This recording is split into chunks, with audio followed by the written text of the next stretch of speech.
And it's very easy to sign up. I just use my school email and password. It makes it really easy to remember. So Envision, is it something within Teams or? Yes. Yeah, so it's freehand by Envision. I like it a little better than Whiteboard because you can add pictures. You can actually type in it versus having to like write out words or to draw. You can still draw in it. Cool. So I like using that. Plus, Whiteboard doesn't work for my laptop or for me. It's never pulled up Whiteboard for me. So I've only ever used Envision. So Jessica, while the students are finding the map and finding their location of where they're from, could I use this time to introduce you? Absolutely. Okay. So first and foremost, I want to welcome everyone to this session on how to effectively write an academic paper. It's a pleasure to meet you all, and we're going to have some learning opportunities here, as well as some ways of interacting and learning more about effective writing. So I have the great pleasure to introduce to you this afternoon Jessica Buisman. Jessica is one of our very experienced SI leaders. She's been with us at the University of Tutorial Supplemental Instruction, UTSI, for 2 years, over 2 years, and she's currently an SI leader for History 1302. And she's also currently writing her thesis, her master's thesis in history, and so has a lot to share about how to write effectively. She also does a lot of work clearly with SI in history and does book reviews and research papers to empower our students to be, more effective in their writing. Jessica will also be graduating this semester, so we are very sad to have her leave, but very excited for her opportunity because she has going to be, should I say, doing her doctorate at the University of North Texas starting for the next semester. So congratulations, Jessica, on that next exciting chapter. And thank you very much for leading this discussion on how to write an effective academic paper. And as a fellow student, she will be, as a near peer, very well able to connect with you as students in terms of, what challenges you have with writing. And it might not necessarily just be in history, it could be in any other range of subjects, and also different types of papers, whether it could be an essay or a thesis or a review report or report writing. So what we're going to be covering will be skills and strategies that you can apply to a range of different formats and approaches to writing an article perhaps, and so forth. My name is Cathy Unite. I'm the Director of University Tutorial and Supplemental Instruction.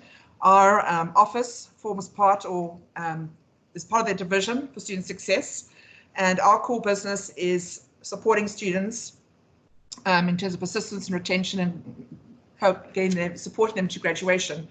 And very happy to be here this afternoon to share some resources and, as Jessica was saying, some strategies and some skills of how to be effective in writing. So thank you for joining us this afternoon. And I'm now going to hand over back to Jessica, who will take you through the introduction. Thank you, Cathy. So as she kind of said, I do a lot of researching, a lot of writing. So this is really my forte, and I'm really excited to be able to share all of my tips for you guys. So we're going to go ahead and get started.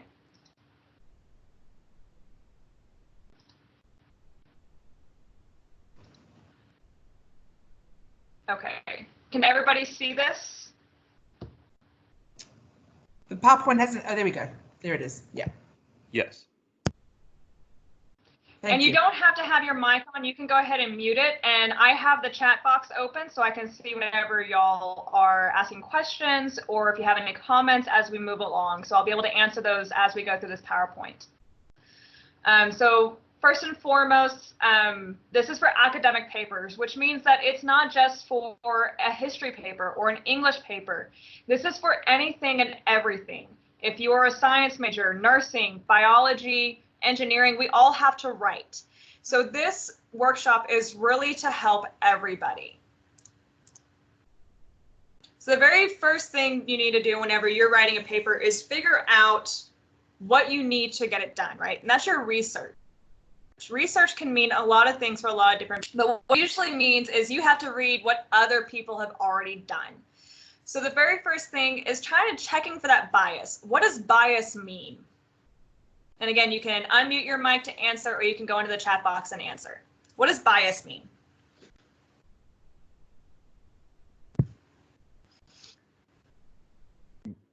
Bias is a skewed perspective, or a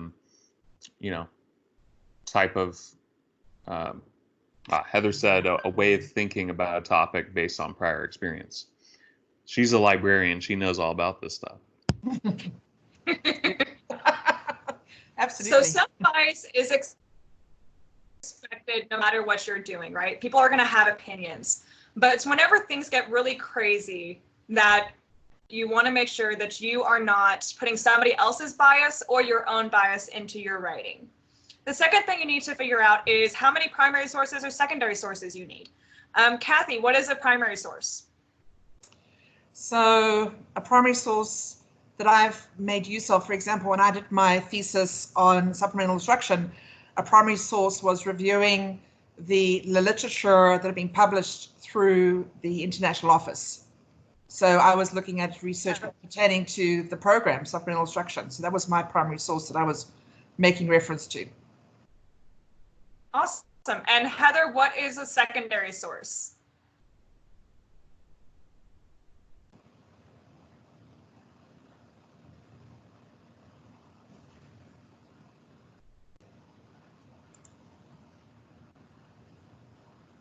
Absolutely right. So some professors are going to require you to have more primary sources versus secondary sources. And it's really important to know which one you're looking at. That way you are adhering to your professor's standards.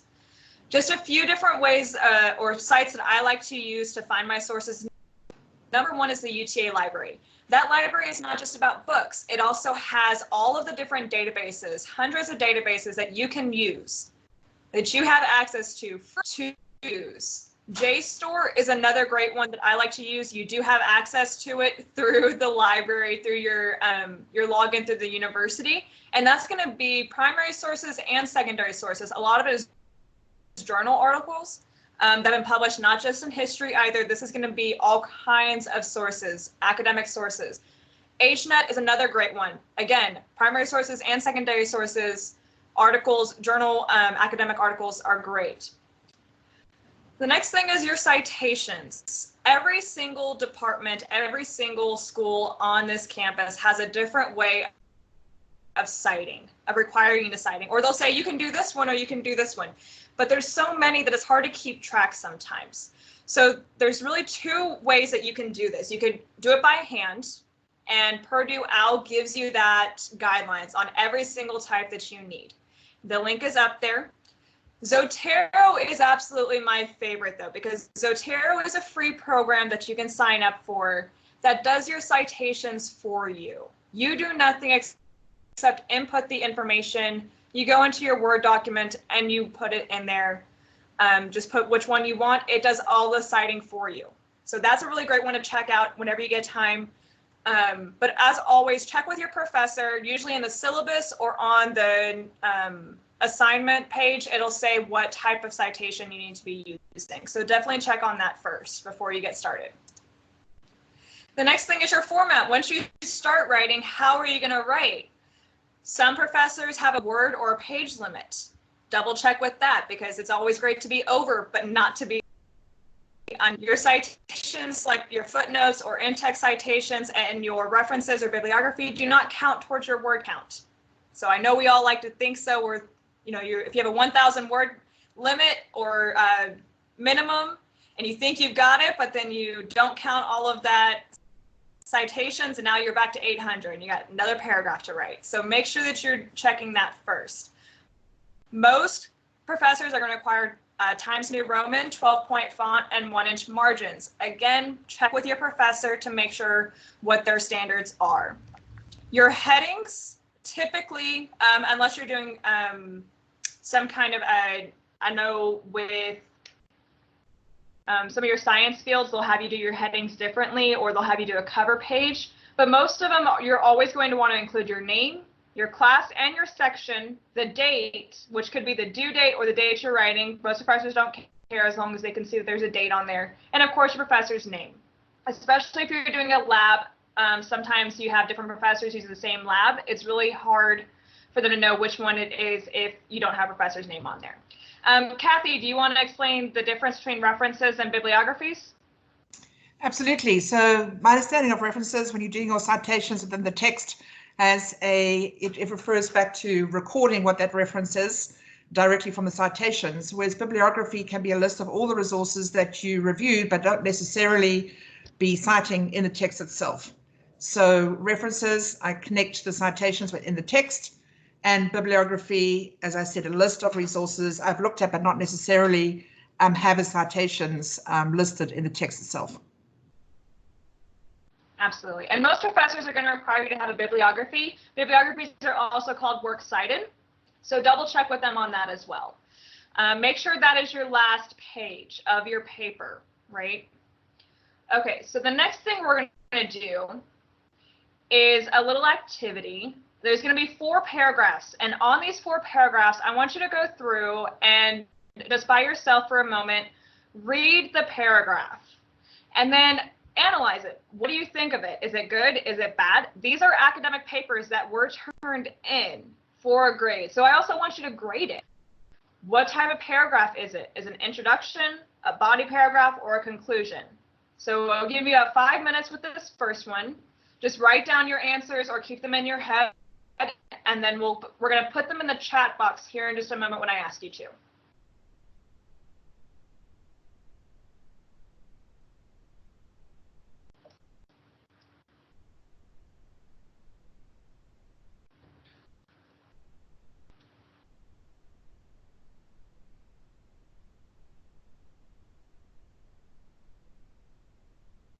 And while we're busy work on this, just to say thank you, Jessica, for putting up that map at the beginning, and just to say how delighted we are looking at the participants, that they come from all different parts of Texas, and I see a few that have come from other states as well. And again, we're delighted to have you with us this afternoon and to get to connect online and to get to meet students from different, different areas.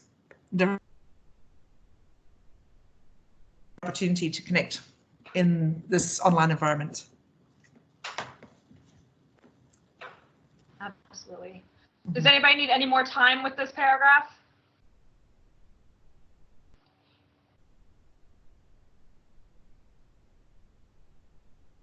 Okay.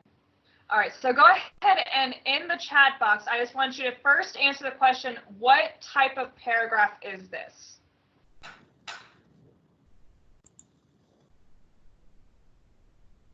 Is it an introduction, a body, or a conclusion?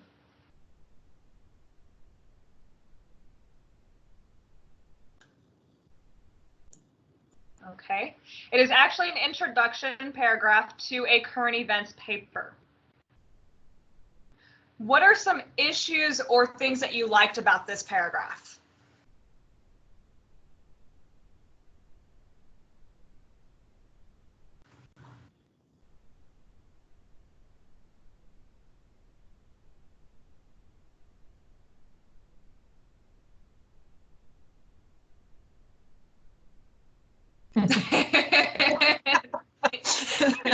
Yeah. Heather, you're not wrong. What is something else? Owen or Cathy, what else do you see wrong or right with this paragraph? Well, one of the things I know,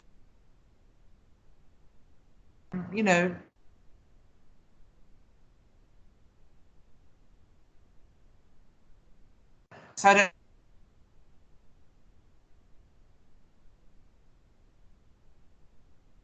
long sentence Heather had mentioned. Oh, and I appreciate that.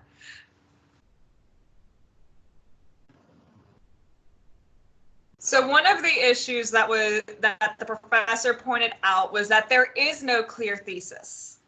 So Heather, I know that you see that the last sentence should be, but with it being a current events paper, the thesis, no matter what, should be an argument. You're making an argument whenever you're writing any paper, whether it be academic, a current events, a research or some kind of scientific paper, you always have to have an argument, something that you're moving towards.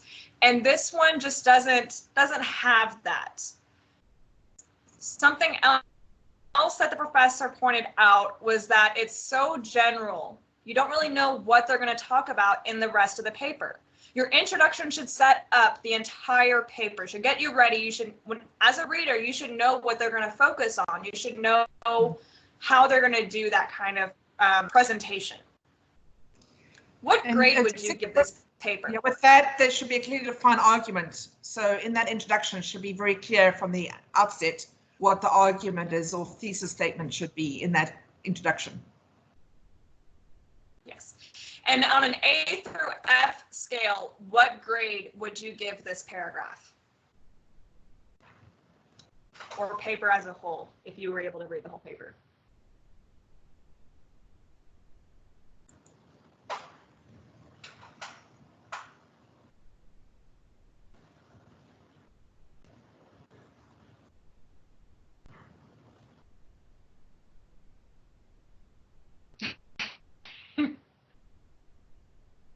Oh, when you gave it an A plus, Heather gives it a D or a C minus. So Heather, you were right the first time. This was a D paper. Do you have any questions on this first one? We're going to go ahead and move on to the second one. Before I put this next one up, I do want to give you a little bit of a warning. It has some strong language in it. It is appropriate for school, but I just want to give you that warning. It's also long. So a reader's warning, it looks a little bit long. So I'm going to put this up. Again, same thing. Hold your comments until I open that up, and we're going to look at what it is. Is it a body, introduction, or a conclusion? And then what you liked, what you didn't like, and then a grade. I will say that this paper was a book review.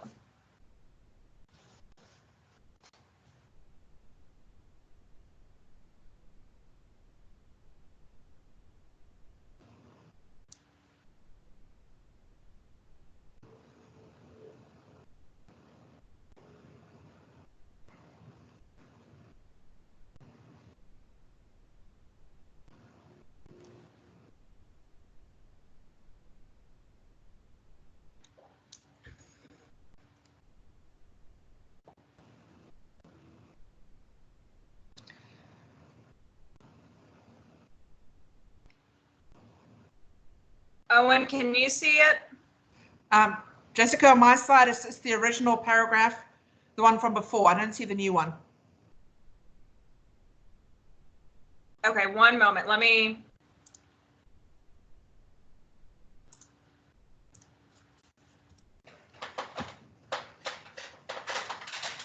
try it now.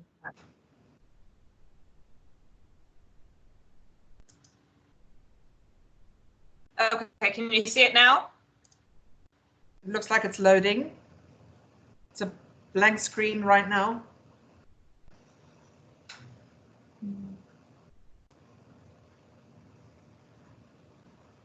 There we go. It's up. Heather, Owen, can y'all see it? Okay, great. So again, so same thing. So what kind of paragraph is it? What do you see wrong or right with it? And what grade would you give it on a scale of A through F? It is a book review.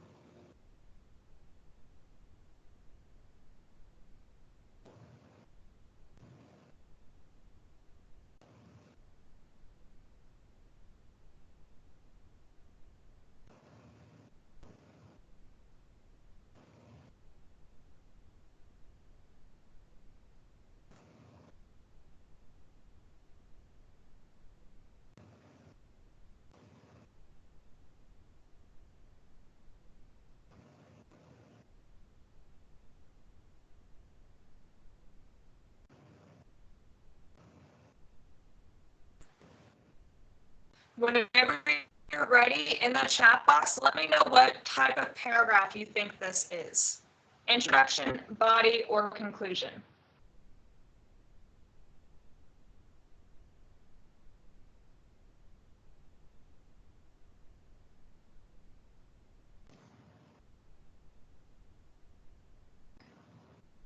Okay, so both of you say body. It is actually an introduction. So think about that. Yes, Heather, yes. Whoa. Yeah. So let's go over some issues you might see. What do you see? Owen, I don't know. I don't know the answer to that. People like to write the way they talk, and I think that is definitely something you can see in this paragraph. There you go. Hey, it gets you to that word limit, right? To that 1,000 or 2,000 words that you need to get. It gets you there. Awesome. Okay, so what are some issues with this paper? I think the language you were mentioning earlier, Jessica, it's very colloquial. The language itself is not, academic discourse. It's not. No, it's very text speak. Whenever she wrote Trump, she did TR hashtag MP. Obviously, that's fine in the in the outside world, but in the academic world, you have to make sure that you're writing in an academic way.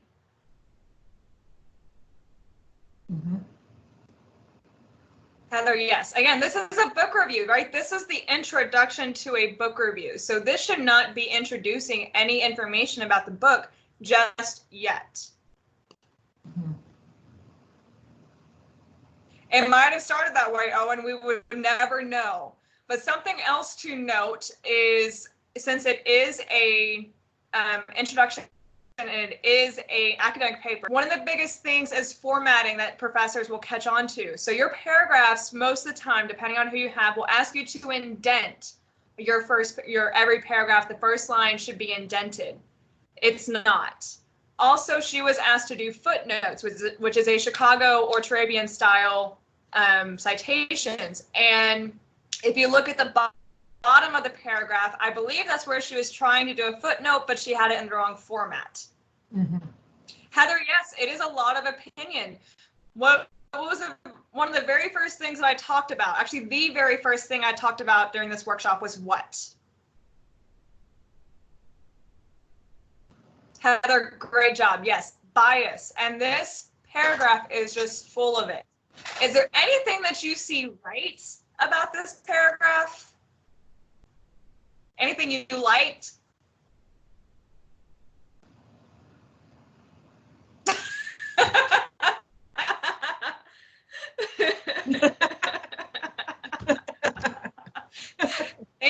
Thank you. I appreciate that. Okay, so the final thing we're going to do with this paragraph, what grade would you give it?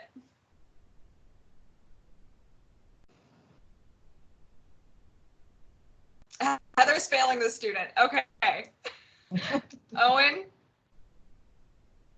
Again with the A+. Cathy, what grade would you give this? Definitely an F. And you and Heather would be correct. It did get an F.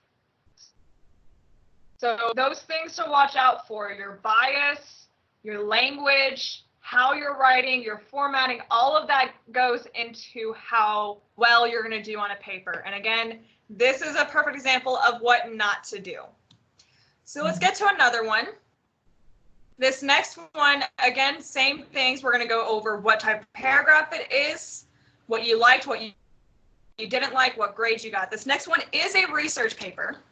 So it's our first research paper. Let me know if you can or cannot see it.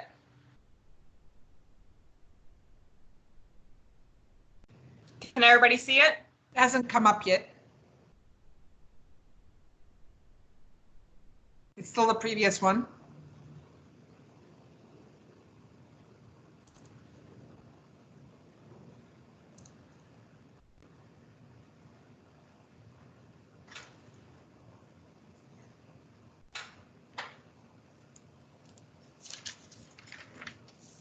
How about now? Yep. Yep.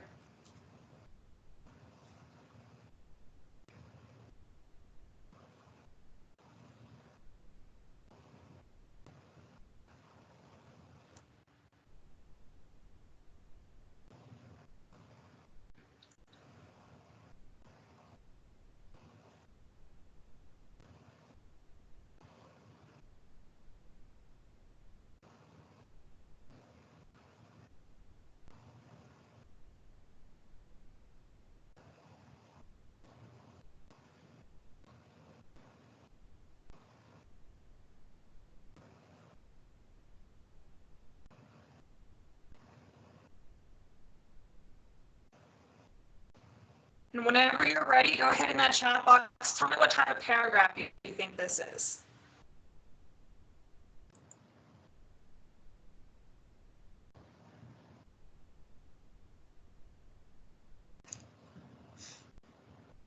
Okay. Owen says intro. Heather, what do you think? Body paragraph. Cathy, what do you think? Yeah, I was thinking it's part of the body, or I mean, I was also leaning towards conclusion, but I think it's probably body paragraph. So this is actually an introduction. So Owen, good job. You got it right. This is an introduction to a research paper. Give yourself a gold star, Owen. There. So what do y'all think about this paragraph?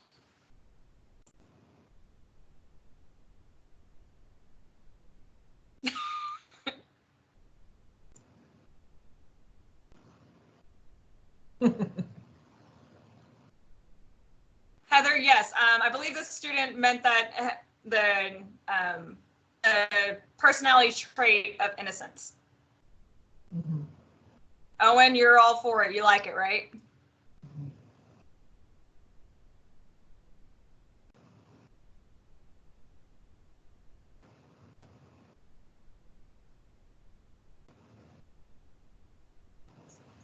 Heather, you say first sentence is a conclusion based upon what or an assumption. So with it being an introduction, I'm assuming that the student is using this just as a generalization. I believe that's how it's being used. Any other issues or things that you liked about it? I like Cathy, the relevance. what do you like about it? Relevance and contemporary, tying into American life, television show. I thought that brought some relevance, some depth into how it's been interpreted. Mm-hmm.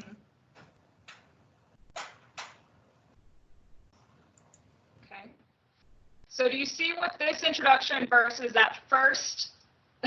Yes, Owen. Heather, that's great. So that's what we exactly want with introductions, right? Is you want to get hooked to figure out what the rest of it says.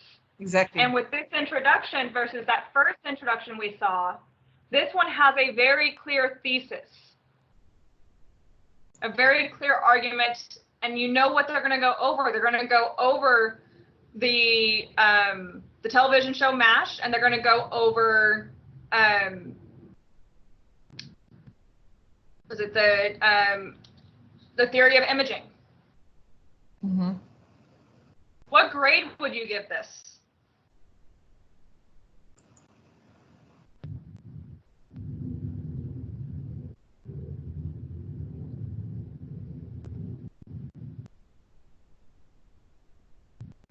A B- and a C. Cathy, what would you give this? I would say B+. Okay, so y'all are very hard graders because this paper did get an A+. Great. So this is a perfect example of what an introduction to at least a research paper should be. But as a whole, for analytical papers, if you have your introduction needs to be something that introduces the topic and introduces your argument. And that's what this one does. This next one is actually also from this paper, so I will give you that. So you already know what grade it got, but look at this paragraph and again, figure out if it's the introduction, or we know it's not the introduction, but if it's the body paragraph or if it's the conclusion. Let me know if you can't see it.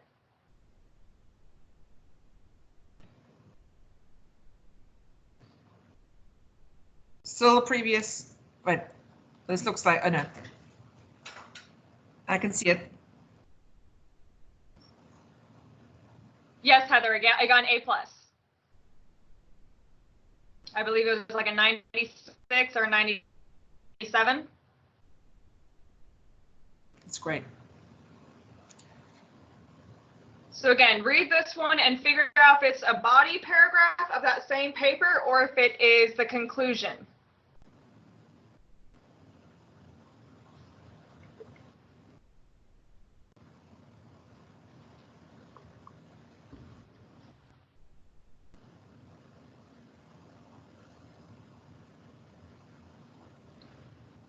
Owen says body.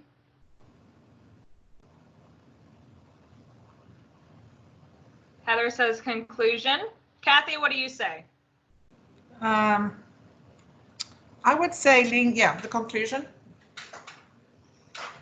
So this is the conclusion to that same paper. Mm-hmm.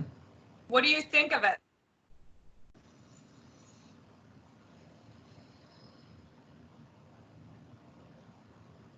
And again, we already know that the paper got an A+, so why do you think it got that grade? What do you like about it, or maybe you would not give it an A+? It is better than the intro, yes, yes it is. The professor even said that the conclusion is better than the intro, but we need to put an introduction to an A+. Owen, what do you think the takeaway is? Again, we know from the introduction that they're comparing innocence with MASH 4077 and using theory, cultural theory to do that. So this conclusion reflect it?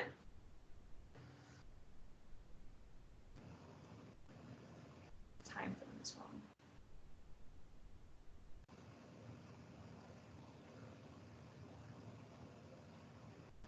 Yes, it should have been in the 1960s or 1950s. Heather, you're right. Yes.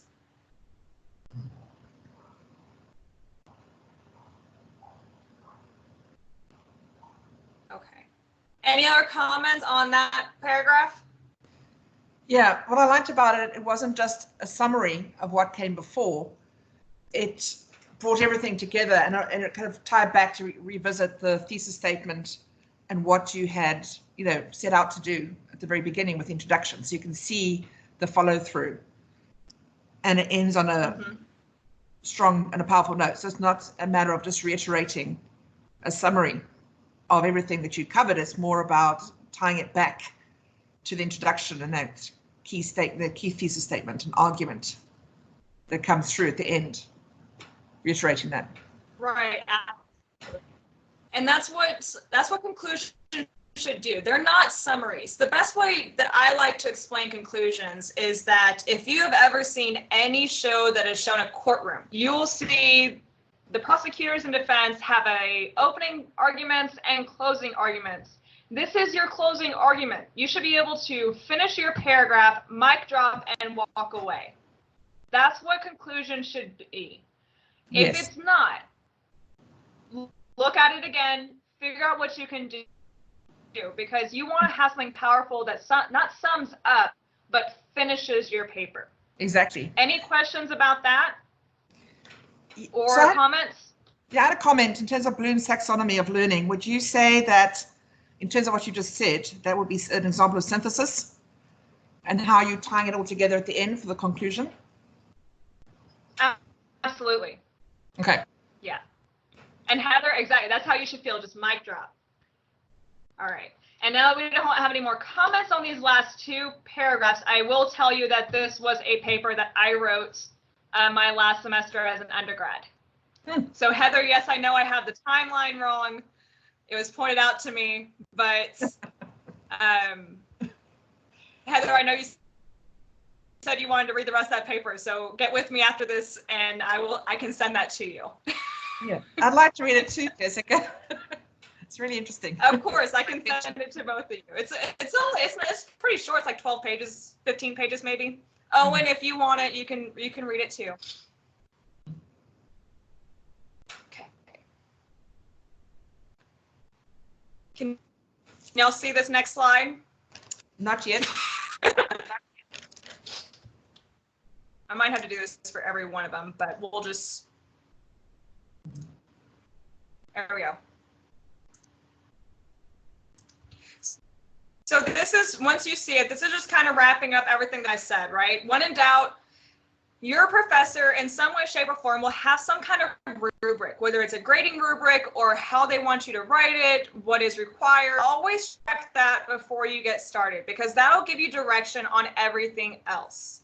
Also, what the professor is going to do is in some way, shape, or form, of course, every discipline is different, is they're going to give you some kind of question or some kind of direction saying you're going to do this with this paper.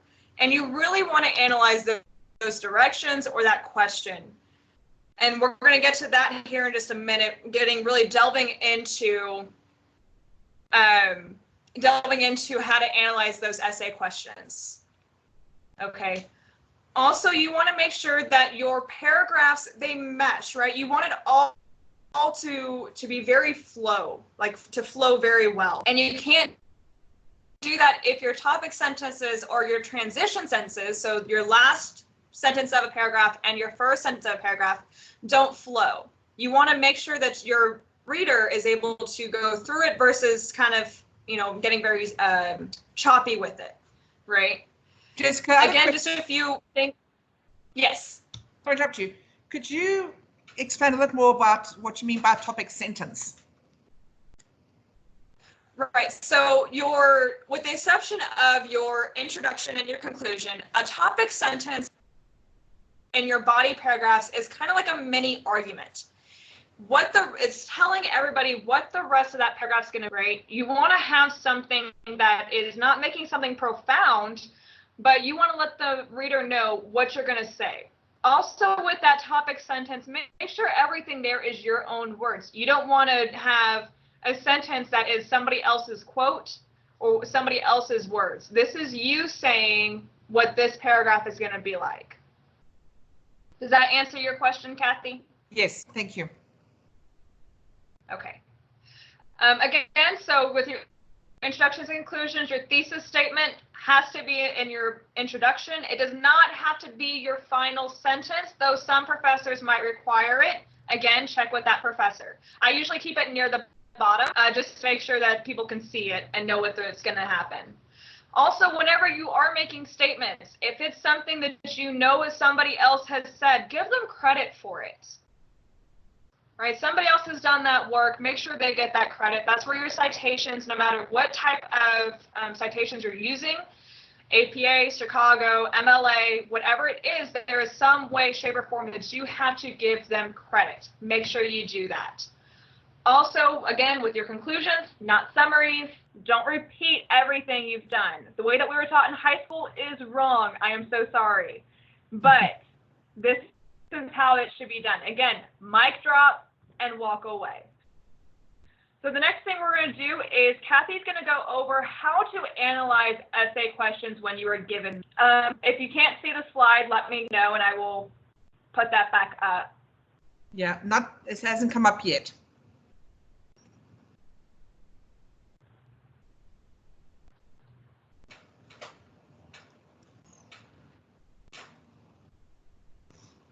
Okay, can everybody see that now? Not yet. Oh, there we go. Okay. Thanks, Jessica. Heather, Owen, can you see it? Okay, Owen can see it. Yep. All right, Cathy, take it away. Thank you. Yes, and before I move on to this section, just as a reminder to all of you, Jessica made a really salient point that you need to make sure you're referencing, you've got your citations in your text. So what we don't want to see clearly is plagiarism, right? So that's something we have to be very careful about, is to make sure that we are doing the referencing and doing, getting those citations in the text and following through with the references and bibliography to make sure, as Jessica mentioned, that we give credit to the authors, whose work we are referring to.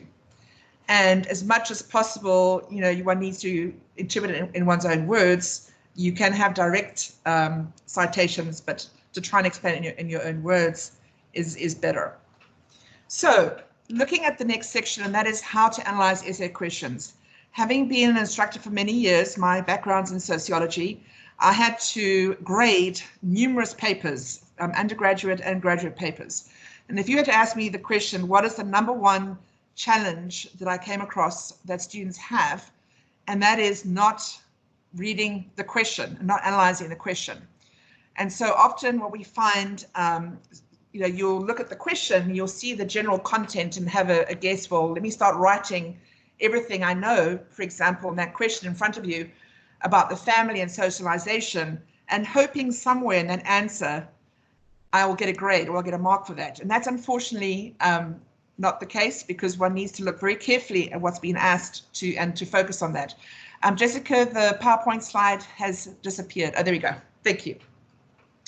And so what I say to any student looking at the first thing is looking at a question, also think about, is this an essay that you're working on and you've got time to work on it, or is it an essay question you're doing during exam time? Because even before you start looking at the questions, I would say review your paper first, make sure you know how much time you need to allocate for each question, look at the value that's been accorded to the question itself, and then work out exactly how much time you need to put aside to figure out, in terms of answering that question. The second thing I always say to my students is, before you even start writing and you've decided which question you're going to start with, what I always promote is to come up with a plan. In other words, to jot down a rough plan, and you can write that on your paper, and you can always put a line through it and say rough work. And the other advantage is that if you do run out of time, maybe for that very last paper, particularly in a exam situation, if the instructor, in this case myself, could see that you had come up with a plan and a rough draft and put a line through it, I would actually give grade points for that.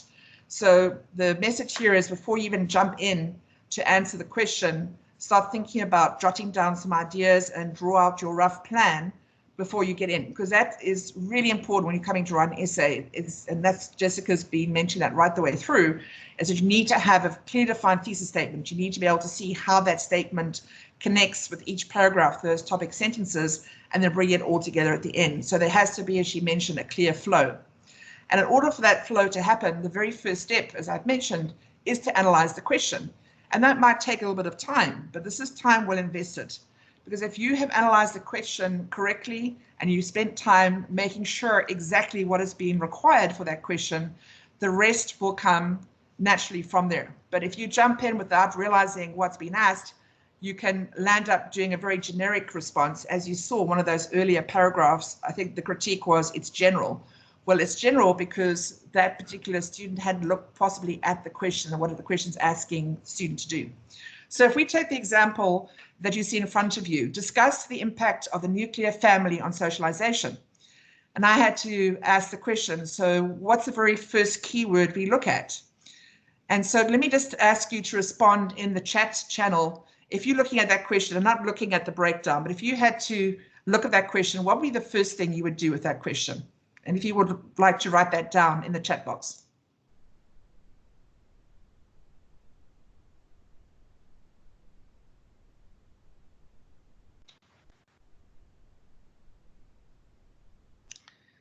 So if that was your question, what would be the first thing you would do before you start writing?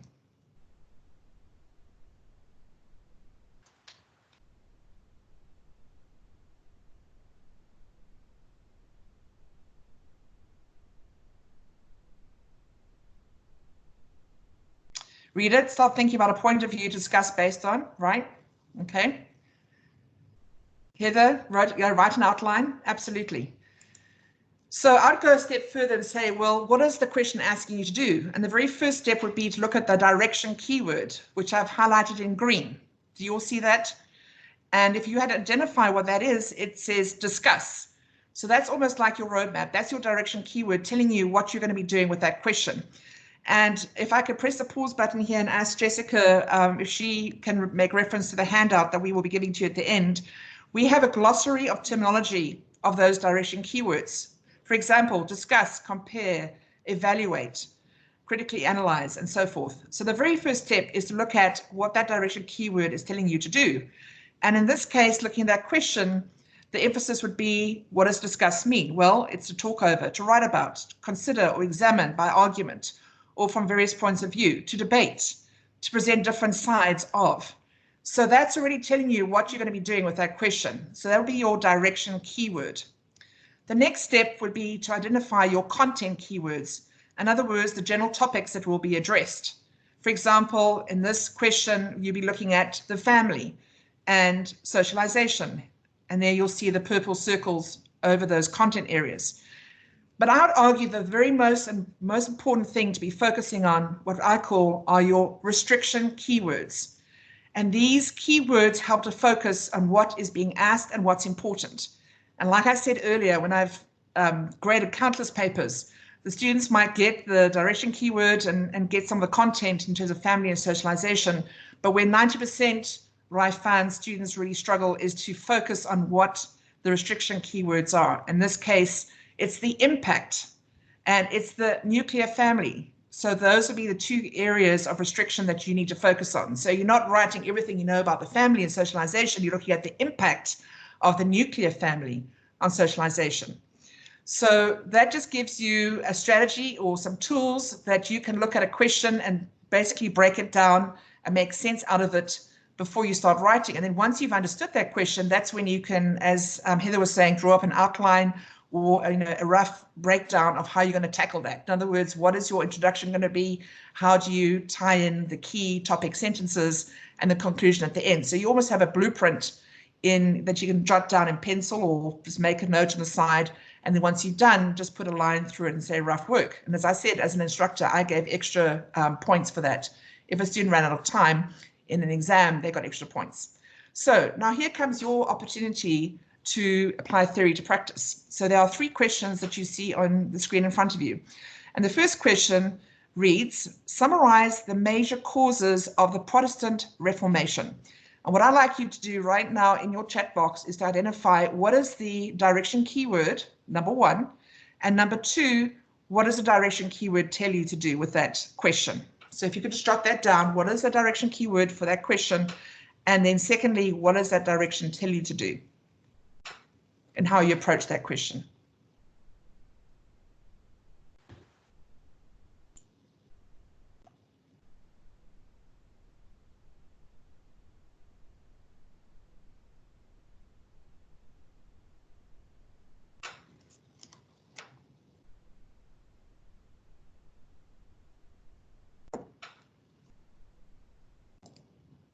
Good. So Heather has mentioned summarize. Yep. Take all the causes and briefly restate them, major causes, not all. So in other words, focusing on the main points. Summarize, keep it concise, absolutely. Good. Very good. Okay. And Jessica, is anything you want to add there?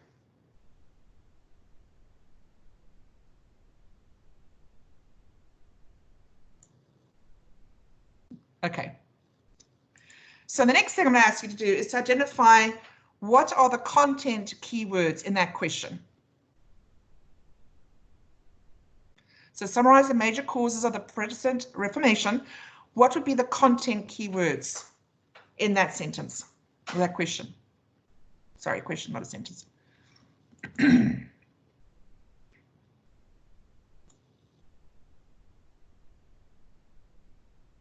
Great. So Heather had Protestant Reformation and causes. Owen, did you have something similar or something different to what Heather came up with?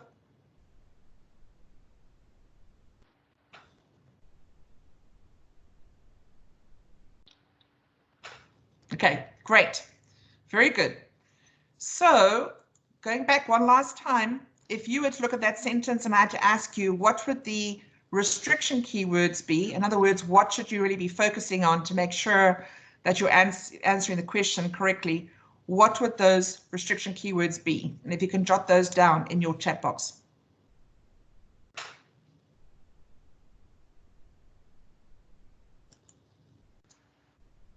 Excellent. Major. So it's not all the causes. The focus is on the major causes. Absolutely. Great job. Okay. So now what I want you to do is look at the second sentence, and this time I want you to, again, identify the direction keyword and come up with what that direction keyword means. So same procedure. If you go back to your chat box and identify the direction keyword and then what it means.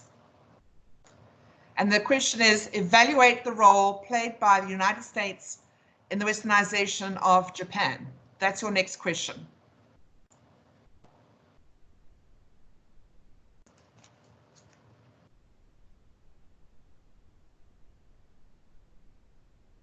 Great.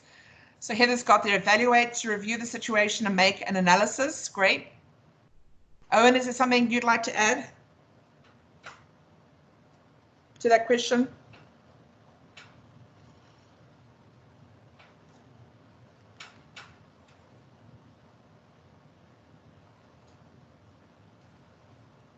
Did you have something different, Owen, or about the same? Okay, evaluate, yes.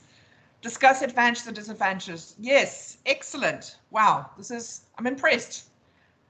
Very good. I think he's looking at the handout. Oh. Okay, well, that's great because you're making use of the handout. That's a resource. Very good. Applying theory to practice. I love it. Okay, so moving on from there, what would be the content keywords in that question? The content keywords.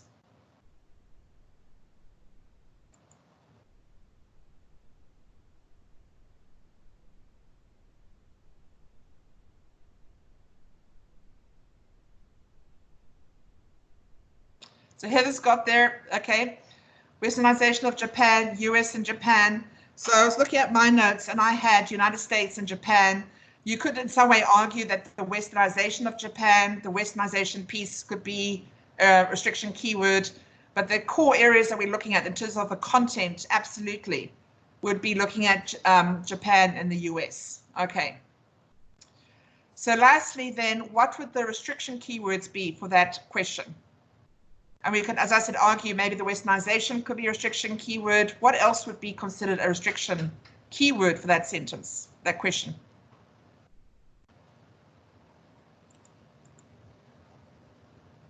Yes, very good, Owen.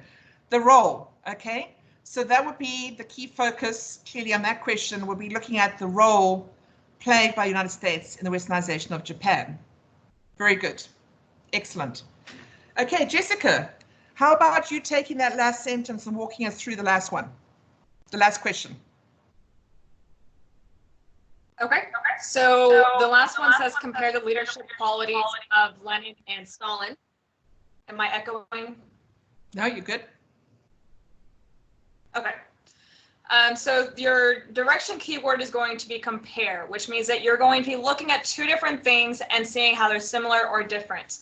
And then your content keywords are going to be Lenin and Stalin, and your restriction is going to be that leadership, right? Those qualities is what you're going to be looking at. Yeah. So the emphasis being on leadership, right? So we know that's the key focus for that particular question. Excellent. Thank you. Now I'm going to circle back and I'm going to ask the group. So we've just gone through this in quite some depth and how to analyze the question and some tips about, particularly in an exam situation, making sure you have enough time to attribute it to each question, putting out a little outline as mentioned by Heather and putting kind of a line through it saying rough work. So these are some strategies to use, whether it be, as I said, an exam situation or tackling any type of paper. As Jessica's been saying with this workshop we're doing, it can apply to any context and depending on whatever piece of writing you're doing.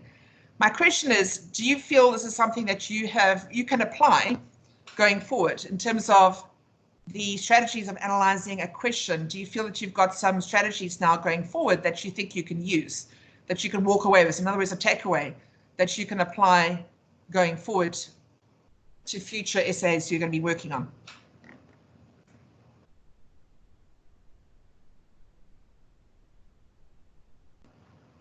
In other words, was it helpful?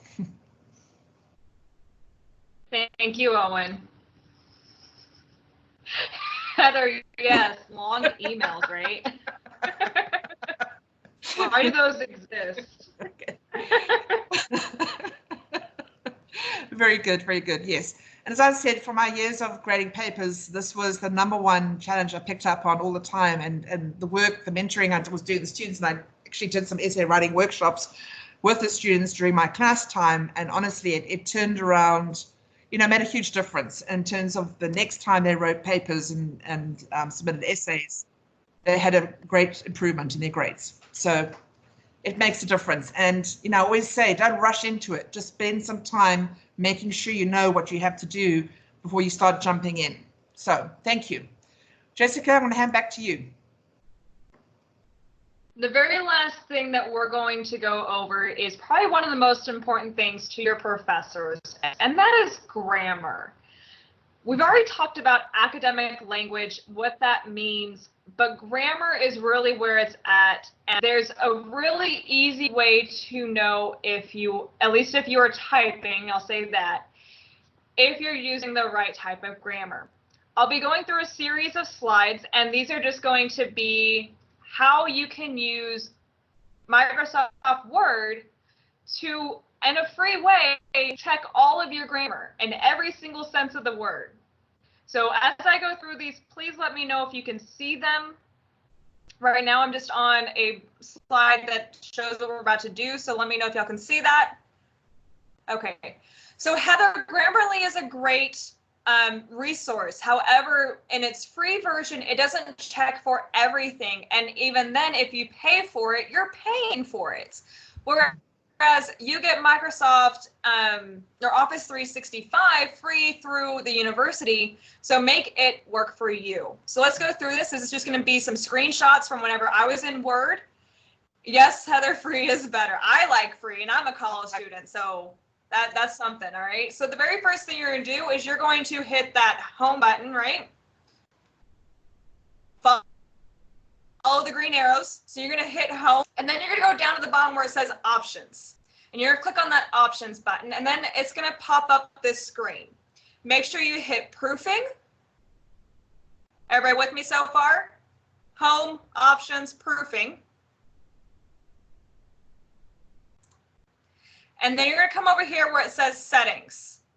We're proofing right now. The arrow is pointing at proofing. Just to let you know where we are at. Proofing. Oh, there we go. Okay, so now we're at settings. So you're going to click on settings. Everybody there? Yep. And then this box will pop up. Make sure it's on grammar and refinements. Otherwise, it'll just say grammar. And then you'll go through and you will check every box that you wanted to check. There's special things in there that you may not even thought of, like slang. A lot of us use slang whenever we're talking. If I say y'all, because I'm Southern, it will catch that and it will tell me, hey, something is wrong here. Also, things that it'll check for is making sure that whenever you are using quotations, that your punctuation is on the inside of that quotation versus on the outside. So it has a lot of things that you can go through. A lot of things, I have most of mine already checked. There's some that I don't. Whenever you're done checking all your boxes, you're going to hit OK. And then it's going to bring you back. This is going to be where you're going to go, right? Check document. And this is where you should go to whenever you're proofreading anyway. So check document. If you have the newer version of Microsoft Word, it'll pull this box up, this editor. And you can either go through everything at once, or you can go individually. You can check your spelling first, or you can check your grammar, or you can come down here where it says, hey, you have something wrong here. And you can go through and you can check every one of those. And you can have the same options as you normally would. If you have something that you know is right in the way that it was written, you can always ignore it or ignore all. Again, this checks everything for you. You do nothing. You don't have to pay for anything. It checks it for you. Any questions about that?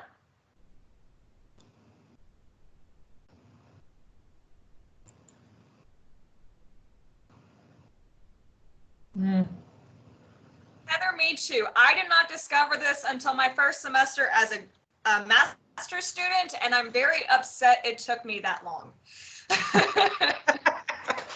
I have one professor who was very serious about active voice, and I would never catch myself, and so she would always catch it.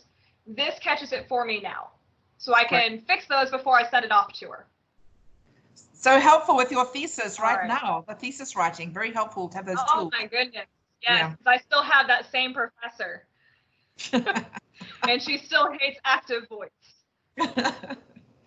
So do y'all have any questions about anything that we've gone over today about writing analytical papers, making sure that it's formatted right, it's cited right, your grammar's right? You also have a lot of information on this slide. Take the moment to kind of go through it. Make sure you write down these web addresses. These are just things that are available to you for free through the university. So any questions, feel free to ask through either the chat box or asking them by unmuting your mic. Cathy and I are open to anything that you have to say. And just to support Jessica's saying, these are great resources. So if you look through the list there, the very first one is to the website UTSI that I've mentioned earlier. That's the division or the department that we work from. There's some really good resources there that you can look at in terms of tutoring and supplemental instruction support. And then, of course, the Ideas Program 2 for walk-in tutoring. And then the library has some outstanding resources on their website with LibGuides. They also have research coaches that are available to you to help you with your academic writing and to help find research that's relevant to your paper. And we also have a writing center that's located on the 4th floor of the library, and they do, one-on-one, right now they're doing one-on-one online consultations as writing respondents, so that is another great resource. And then finally, the way we're dealing with in these unprecedented times, we do have a really good website page to visit for resources generally that can help you, and that's on the remote page of UTA, and that's a really good link too, as well as keeping up to date with the university's protocol pertaining to COVID-19. So these are just some resources available to you, as Jessica mentioned, that can also help you, and just to encourage you if you have any questions and to make use of these resources, and we're here to help you. And we want to make sure that you have everything at your disposal to be successful, particularly in this area of writing successfully and writing